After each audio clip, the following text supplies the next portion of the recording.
나이가 들면 귀가 아플 정도로 건강이 최고라는 말을 듣습니다. 근데 정말 건강 하나만 생각하고 50대, 60대를 그냥 보내도 괜찮은 걸까요?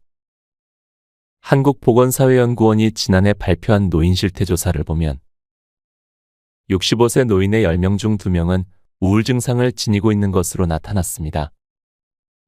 이처럼 최근 연구 결과를 보면 노후의 신체 건강 하나만 생각하면 나이가 들어 뒤늦게 힘들어 할 가능성이 매우 높습니다.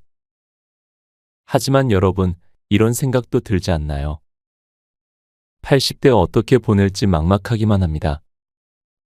그리고 나이가 들수록 말씀대로 다 할 수 있는 게 아니더군요. 맞습니다.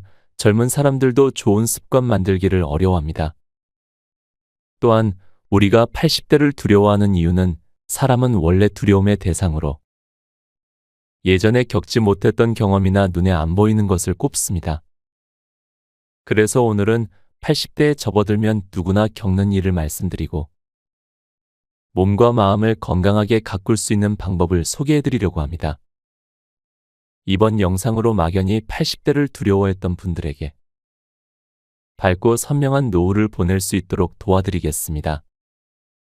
좋아요와 구독 버튼 한 번씩 눌러주셔서 저에게 작은 운들을 모아주시면 감사하겠습니다.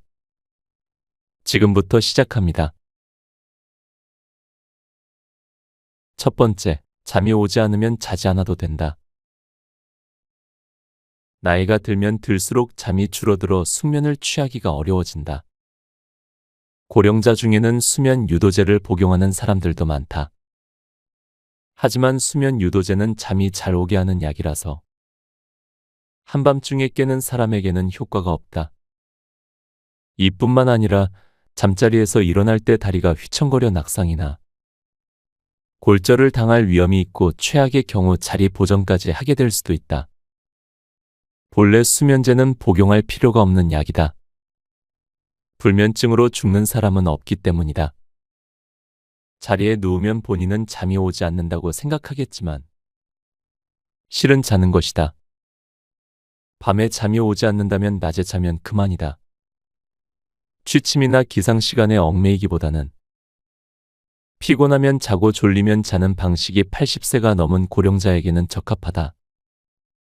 보약도 사람에 따라 효과가 다르듯 잠도 보약처럼 나를 도와주는 역할로 편하게 생각하자. 두 번째, 재혼하고 싶지만 허락해주지 않는다. 재산이 있는 사람이 재혼하고 싶다라고 하면 자녀들이 반대하고 재산이 없는 사람이 재혼하고 싶다라고 하면 자녀들이 축복하는 상황이다. 재산이 있으면 아버지, 재혼은 반대해요. 어차피 상대방의 목적은 재산이니까요 라고 한다. 반대로 재산이 없으면 좋은 사람을 만나서 참 다행이에요. 외롭지 않고 행복한 노후를 보낼 수 있겠어요 라고 하는데 머릿속 한구석에는 아버지 돌봄도 부탁해요 라는 계산이 들어있을지도 모르겠지만 여하튼 축복해준다. 어느 쪽이 행복할까? 지금까지 수많은 고령자를 만나왔는데 돈이 있어서 불행한 경우가 몇몇 있었다. 그 중에서도 자녀와 얽힌 문제가 말썽으로 앞서 말한 재혼 이야기도 그 중에 하나이다. 70대 전반까지는 재혼 의사가 있으면 자녀들을 설득해서 재혼하는 사람도 많지만 80대가 되면 자녀들의 반대에 꺾이는 사람이 늘어난다. 그리고 재혼을 포기하고 외롭게 지내다가 결국 노쇠해져서 돌봄을 받으며 생활하게 된다. 그렇다고 재혼은 반대라고 했던 자녀가 돌봄을 책임지는 것도 아니다. 돈을 남기고 사망하면 재산을 둘러싸고 자녀나 친족들 간의 싸움이 일어난다. 드라마 같은 치열한 싸움이야 드물겠지만 가족 관계에 돈 문제가 얽히게 되면 조금씩 삐거덕거리기 시작한다. 유산이 약 수천만 원 받게 되지 않는 경우도 마찬가지이다. 그것이 사람이기 때문이다. 부모가 살아있을 때는 우애 깊던 형제가 부모 사후에 멀어지는 것도 그 이유가 돈 때문인 경우가 많다. 나이가 들면 자식에게 재산보다도 물려주고 싶은 좋은 습관을 남겨보자. 세 번째, 기저귀를 부끄러워하지 않는다. 배뇨 문제로 고민하는 사람도 있으리라. 하지만 이 문제는 어쩔 수 없이 받아들이는 수밖에 없다. 배뇨를 위해 사는 것이 아니기 때문이다. 대기업 사장, 음악가, 영화감독 등 기저귀를 차고서도 사회적으로 성공한 사람은 얼마든지 있다. 기저귀로 바꾸면 배뇨를 걱정하지 않아도 되기 때문에 자기 일에 전념할 수 있고 활동 범위도 늘어난다. 배뇨 기능은 약해졌지만 그 밖에 뛰어난 능력은 아직 많이 남아있다. 한 가지 능력의 쇠퇴를 상징적으로 받아들여 이제 인생은 끝이다라고 생각하지 말고 이 능력은 약해졌지만 저 능력은 문제 없다라고 생각하며 당당해지도록 하자. 네 번째, 친구의 죽음에 직면하게 된다. 고령이 되면 배우자나 친구 등의 죽음에 직면하게 된다. 평소 사망한 사람에 대한 의존도가 높았을수록 상실감도 더 크다. 이럴 때는 어떻게 해야 할까? 마음을 단단히 먹는 수밖에 없다. 냉정하게 들릴지 모르지만 죽은 사람은 살아 돌아오지 않는다. 그렇다면 새로운 만남을 추구하거나 고독은 편한 것이라고 발상을 전환하여 새로운 즐거움을 찾는 수밖에 없다. 젊은 세대의 삶에 의외의 힌트가 있다. 요즘 젊은 사람 중에는 결혼이나 연애를 하기보다는 종일 게임을 하거나 스마트폰을 들여다보며 지내는 사람이 많다. 즉, 마음 편한 고독을 즐기는 것이다. 앞서 말한 행동 경제학에서처럼 차이에 주목하여 외롭다라고 생각하면 마음이 괴롭지만 고독은 자유다라고 발상을 바꾸면 뜻밖의 즐거움을 발견할 수 있다. 필자가 아는 어느 고령자는 아내가 사망한 후에 넷플릭스라는 온라인 동영상 서비스를 이용하기 시작했다. 그는 다 보지 못할 정도로 영상이 많아서 시간이 순식간에 지나간다. 아내가 무엇을 보고 싶어 하는지 신경 쓰지 않아도 된다. 보고 싶을 때 보고 자고 싶을 때 자니 마음이 편해서 좋다라고 말한다. 철학자 쇼펜하우어는 고독에 대해서 이렇게 이야기한다. 인간이 사교적으로 되는 것은 고독한 상태에 자기 자신을 견딜 능력이 없어서다. 다섯 번째, 치매에 걸려도 인생 지혜는 남아있다. 많은 사람이 인지장애에 대해 치매에 걸리면 아무것도 모른다는 획일적인 이미지를 가지고 있다. 이러한 무지로 인해 어떤 일이 생겨날까? 예를 들면 할아버지가 치매에 걸려 아무것도 모른다고 생각하여 가족들이 흉을 보았는데 사실은 전부 알아듣고 있었다거나 할머니는 치매니까 이것도 해서는 안 되고 저것도 위험하다라며 아직 할 수 있는 일을 못하게 막는 상황이 벌어진다. 아직 혼자서도 해낼 수 있는 일이 많은데 인지장애입니다라는 의사의 말 한마디에 잔존 기능을 빼앗기는 일이 실제로 일어나고 있다. 너무 불행한 일이 아닌가? 열심히 살아온 인생의 마지막이 이렇다면 너무 슬프다. 물론 나이가 들면 기능면에서는 예전만 못할지도 모른다. 그러나 인생을 헤쳐온 지혜는 쇠퇴하지 않는다. 건망증은 생겼어도 인생 상담은 오히려 더 능숙해지거나 쉽게 욱하지 않아서 손주를 돌보는 일을 젊은 부모보다도 더 잘 해내기도 하듯이 어떤 면에서는 새로운 능력도 따라온다. 인지장애 증상이 나타난 뒤에도 지혜가 뛰어난 사람이 상당한 비율로 존재한다. 이러한 사실을 이해한다면 환자와 가족 모두 더 행복한 삶을 누릴 수 있을 것이다. 다만 주의해야 할 점이 있다. 잘못된 판단으로 사기에 노출되기 쉽기 때문이다. 인지장애 환자 중에는 기억력은 떨어졌어도 이해력에는 문제가 없는 사람들이 있다. 그런 사람들은 예를 들어 자녀들이 아버지, 보이스피싱이 늘고 있으니 조심하세요라고 하면 이해력에 문제가 없으므로 알았다라고 대답한다. 문제는 이 대화 자체를 잊어버리는 데 있다. 한편 사기꾼은 말솜씨가 좋아서 집을 수리하지 않으면 흰개미가 다 갉아먹습니다. 보세요, 벌써 갉아먹은 흔적이 있네요라며 교묘하게 말한다. 그러면 말뜻을 이해하는 인지장애 환자는 큰일이네라며 계약서에 서명하게 되는 것이다. 요컨대 과거에 들은 이야기와 눈앞의 상황을 비교하고 분석하는 능력이 떨어지기 때문이다. 그래서 착각을 일으키거나 판단을 종합적으로 하지 못해 실수를 저지르기 쉽다. 책 곁에 두고의 방송 더 이어갑니다. 건강한 80대를 위한 6가지 필수 습관. 첫째, 운동은 몸이 힘들지 않을 정도로만. 운동하면서 씩씩, 헉헉하고 호흡이 거칠어지는 현상은 심상에 과도한 부담이 간다는 증거이다. 이때 심박수와 혈압도 같이 올라가고 체내의 활성산소도 증가한다. 숨을 쉴 때 발생하는 활성산소는 세포에 손상을 입히고 노화나 암을 일으키는 원인이 되는데 운동을 지나치게 하면 활성산소가 필요 이상으로 증가하여 몸에 커다란 부담을 주게 된다. 또한 무리한 운동은 근육이나 관절, 뼈를 상하게 하기도 한다. 그렇게 되면 몸을 움직일 수 없어서 도리어 근력이 약해진다. 둘째, 약을 점검하자 참고 먹을 필요는 없다. 약은 독이다. 단순한 반어적 표현이 아니라 많은 의사들이 종종 놓치는 진실이다. 확실히 약은 증상을 개선하지만 약을 먹어야 오래 사는지는 알 수 없다.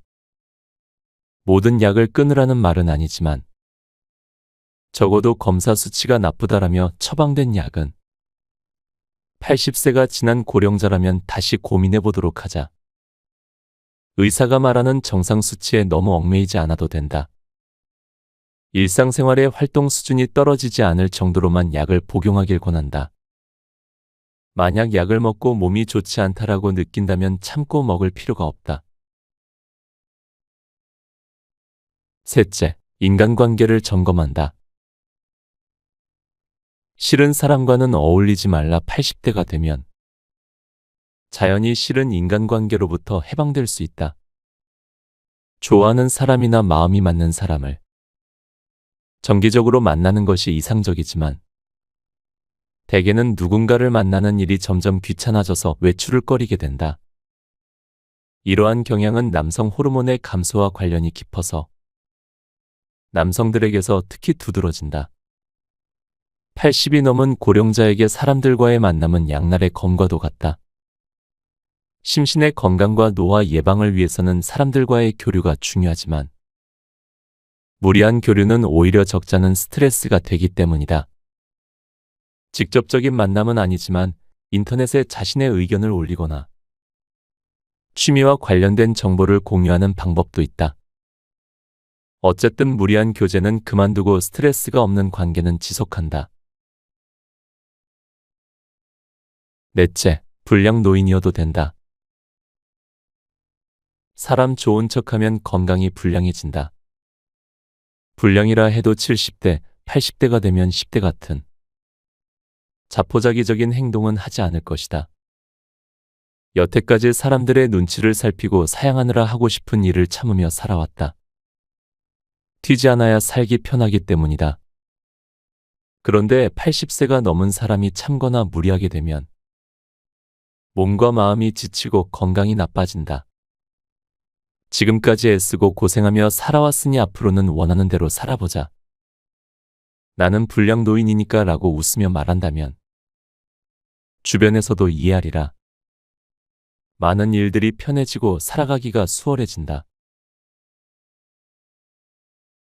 다섯째, 먹고 싶은 음식은 마음껏 먹는다. 먹고 싶은 음식을 참는 사람이 많다. 먹는 양을 줄이고 달고 짠 음식을 피하고 기름진 음식을 삼가는 풍경은 흔하다. 비만은 건강을 해치고 염분, 당분, 지방은 3대 해악이라는 사고가 사람들의 상식이 되었기 때문이다. 하지만 과연 그럴까? 먹고 싶다는 욕구는 몸이 원한다는 뜻이기도 하다. 고령자는 장기 기능의 저하로 식욕이 증가하는 경우가 있다. 예를 들면 염분이 그렇다.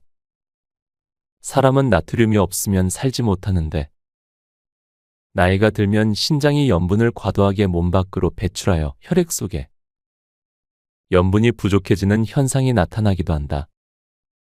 신장에는 나트륨을 저장해두는 기능이 있어서 체내에 나트륨이 부족해지면 배출을 멈추고 모아두는데 노화로 인해 저장 능력이 떨어지면 배출을 막지 못해서 염분이 부족하게 된다.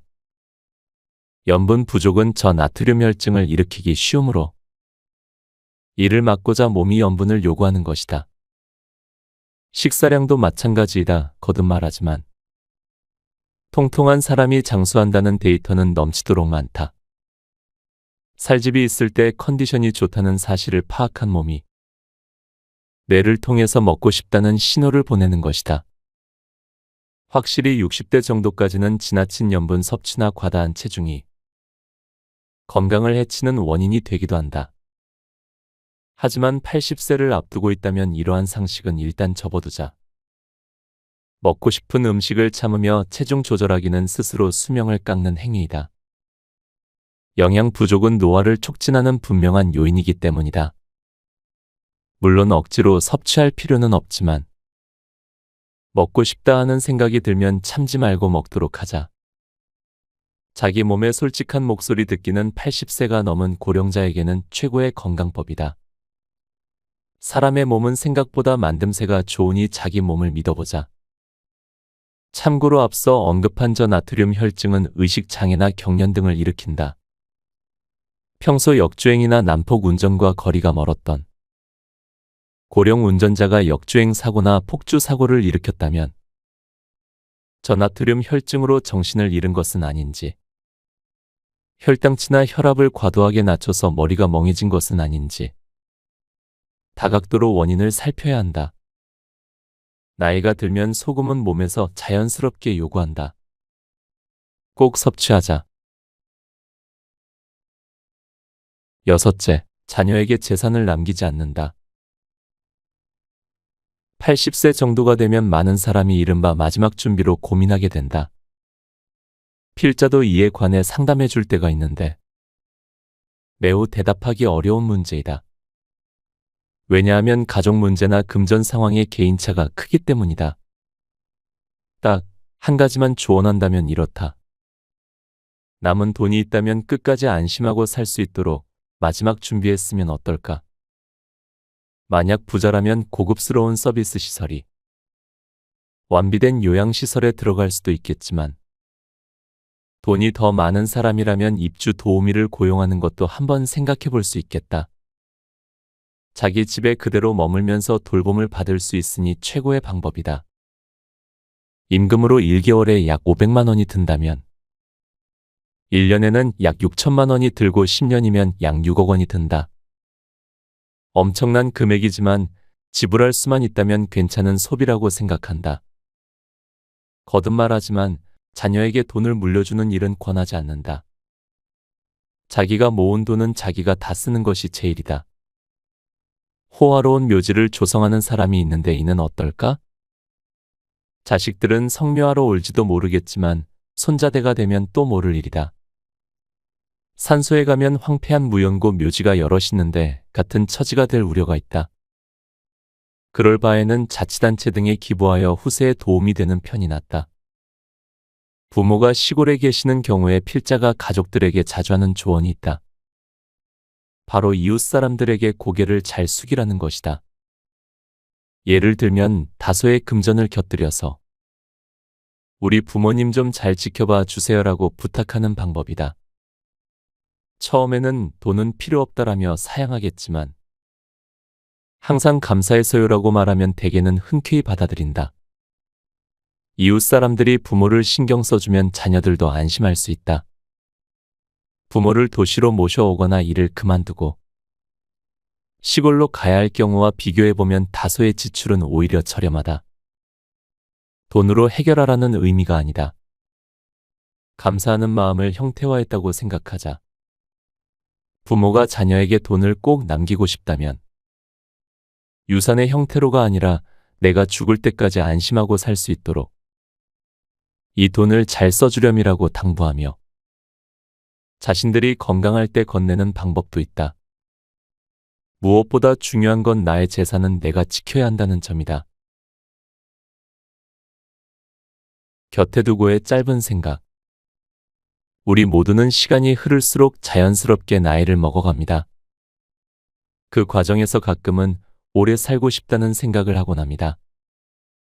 하지만 정말 중요한 것은 단순히 오래 사는 것이 아니라 몸과 마음이 건강하게 나답게 살아가는 것임을 알았습니다.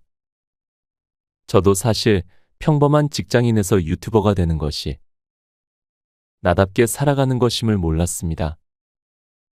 작년 2월 서점에서 무작정 샀던 책 2권이 책 곁에 두고의 시작이었습니다.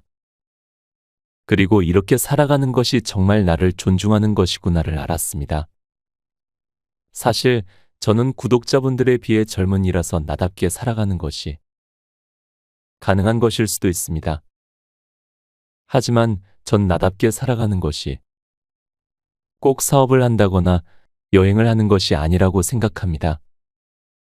어떤 일을 할 때 내가 나의 진심을 알아봐주고 존중해준다면 무슨 일을 하더라도 그게 나답게 살아가는 것이지 않을까 생각합니다. 책 곁에 두고 채널이 여러분에게도 나답게 살아가는 작은 도움이 되었기를 진심으로 바라겠습니다. 오늘도 함께 해주셔서 감사합니다. 책 80세의 벽을 읽고